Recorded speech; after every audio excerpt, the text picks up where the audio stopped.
Hey everybody, welcome back to Double D Vintage Baseball Cards. My name is Dylan.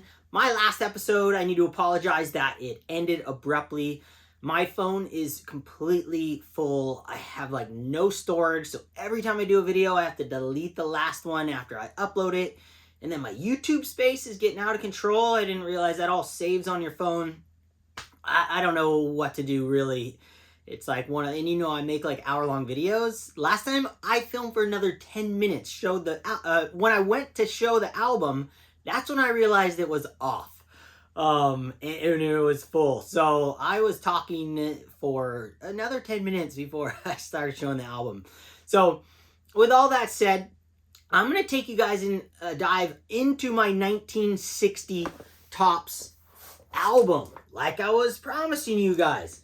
So I can share with you guys what my collection has been looking like as of late. I've been doing, I'm going to call it fine tuning of my collection. That's basically what I've been doing over the last 3 years, at least 2.5 years plus, fine tuning every single card in my collection. Now, if you guys, follow me at all, I love all Topps cards.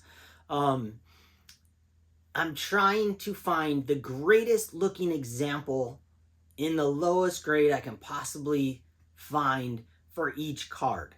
And every time I run out of cards to sell, I'm going back through my albums and finding more cards that I know I could do better on. So just this last week, because I am, running out of stuff to sell, as I don't have endless money, I found another group of cards that I'm willing to sell that have bothered me, certain things about them, and I'm getting rid of them. And I'm going to be sending some of those to Greg Morris, and some of those will go on my eBay store. If they're still really nice, I might put them on my eBay store at a higher buy it now price. But I'm going to continue going down this path of trying to find the greatest looking example of each card that, to me, just fits in my collection perfectly. I want every single card of mine, minus the ones where the cardboard actually means something, the story, which you'll see in my album in a minute. There's 1 or 2 in there that maybe don't have the centering, don't have the eye appeal, but they have a meaning to me. And obviously I'm going to keep all those cards. But as far as my collection itself, I want these things to look insane. So let me take you guys in. I'll try and adjust the camera. Oh yeah, and my shout out for John Mangini for his VR for becoming president. Adam Splendid Sports, my co-host on Turn Back the Clock. We will be back. He's been going through a lot over the last 2 months, and I also have been going through some things as well. So it first started with me going through things, and then it started with him going through things, and my heart goes out to Adam. And we will be back, and we're really excited to come back and get back on the program of Turn Back the Clock, because I miss talking about cards, and I miss talking about cards with Adam in particular. We have such a fun dynamic together. So shout out to my friend Adam, and yeah, I can't wait to get another episode going. So let's go. Let's dive in. Take you guys into this epic binder of 1960 Topps cards. Now, you know how hard it is to share binder cards. Now, let me turn this overhead light off. See if we can't get that glare the best we can. First page here. Oh my gosh. I mean, when I open this binder, the very first page is super magical. Willie Mays, Frank Robinson, Clemente, Hank Aaron. And I had just sold, or I should say I traded my other Willie Mays that I had to Lou Rock at the National this year. I had a double, and his is dead centered. I decided to keep this card just because the coloring was slightly brighter. But they both look so good. But I'm glad that I only have one. I don't need two. This Hank Aaron card, oh my gosh, it's a stunner of a baseball card right here. It's inside the sleeve. I should take it out to really give it justice. But we're just looking through this binder. I just kind of want to show you guys what you can do with your collection as far as like having a binder and showing, you know, when I look through my binders, that's what it's all about. Like, instead of a box, now some people love looking through boxes. I love looking through my binders. I set it on the table. A lot easier when you're doing it by yourself, obviously, to look through a binder.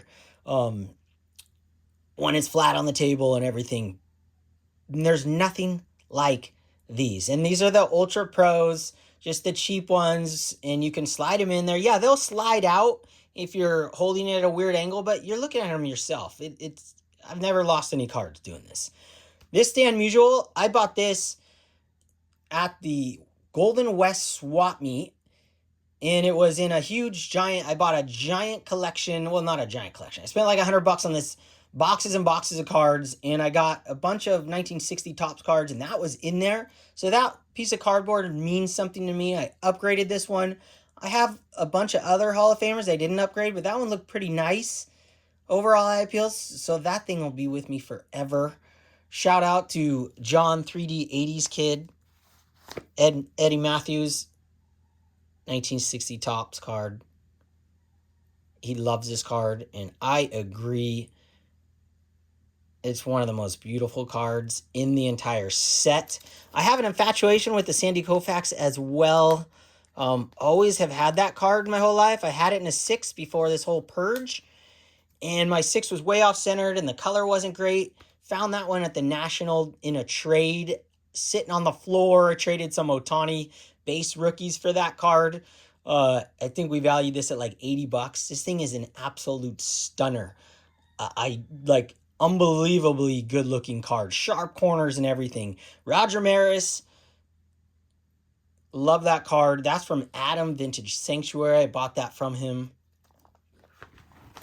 We got the All-Star cards here. One of my favorite, probably my all-time favorite All-Star set is this 1960 Topps. Now, 1958 gives it a run for its money, but I have an attachment to this set in particular because I have a Eddie Matthews that I bought when I was a kid that you guys have seen on my channel. It's all beat up, but I bought it in a box, and it was my favorite card as a kid growing up. I had it forever. I still have it to this day. And these are my fine examples of the 1960 All-Stars. Now, these are really hard to find without diamond cuts, without the weird centering issues, without print marks. And these are really nice specimens. The Mantle and the Mays in particular are absolutely stunning. And then here's just some fun ones. Oh yeah, we got the, this is one of the best looking Yaz rookies you'll see. Dead centered. None of that weird print mark stuff. I bought this at the National a couple years ago. I think it was 200 or 190 or something. Absolute stunner of a card. I had like 4 of those at one time. Sold them all. They're all off-centered and diamond cut and weird. McCovey rookie. I had that in a 6. This 3 looks better. This card means something to me. This one, both of these, I bought this from a friend over here on his eBay store. An older gentleman who I bought a lot of cards from. And then this one, in one of my slabs, just because I love the card. Frank Robinson in there. And then what do we got on the last page? These are all my 1960 Topps cards that are graded. I have some non-graded ones. And then Junior Gilliam, Jim Gilliam, and then the 1960 Fleer, Ted Williams. So that's my binder right there. That's what I'm working on. Every single set in Topps, I create a binder for. And I want every card in there to look like the cards I just shared with you. Now, I plan on sharing more binders, and the ones that aren't sideways will be easier for me to share. I really want to share the 1958 Topps binder I have with you guys. But I also want to share them up close and personal. That's how I really, truly enjoy, that's just when I watch my own videos. I literally watch my own videos. I've said it before, I turn it on mute when my wife falls asleep. When we're watching a show, she falls asleep. I pop on my YouTube and watch my collection in 4K cards really close up. That's how I really enjoy looking at my cards. When I'm in bed, I can just pop up my collection. I mean, part of me sharing my collection and me pushing these really nice eye appeal cards is me sharing them with you guys in 4K as close as you could possibly get to the card, so you guys can see every single flaw, and I can show you guys that I have cards that look like that are graded in 3s and 2s and 4s and 5s and 6s that look like 9s and better than 9s. I have so many saved searches that 9s, 8s, 7s, even some 10s that just don't look good. Like literally gnarly tilts to them or a print line in them. I think that obviously the grading has gotten harsher over the years. And my eyes have gotten better since I started going on this journey. And so when I go back through my collection, every time I end up finding like one card out of the 1,000 and something I have. Like the other day, I pulled out 3 cards, but I kind of already knew I had those in my head. I was willing to relinquish so I can continue to purchase cards. Otherwise, I just can't keep buying cards. So that's what I have for you guys. I wanted to continue that video that ended and I ran out of space, so I apologize. John Mangini, congratulations again. Thank you guys for watching. And next video will be up close and personal, back to old school. And I still haven't shared with you all my collection on my wall. That will be in the future as well. Okay. Shaka. Oh, don't be influenced, be inspired. Okay, later guys and girls.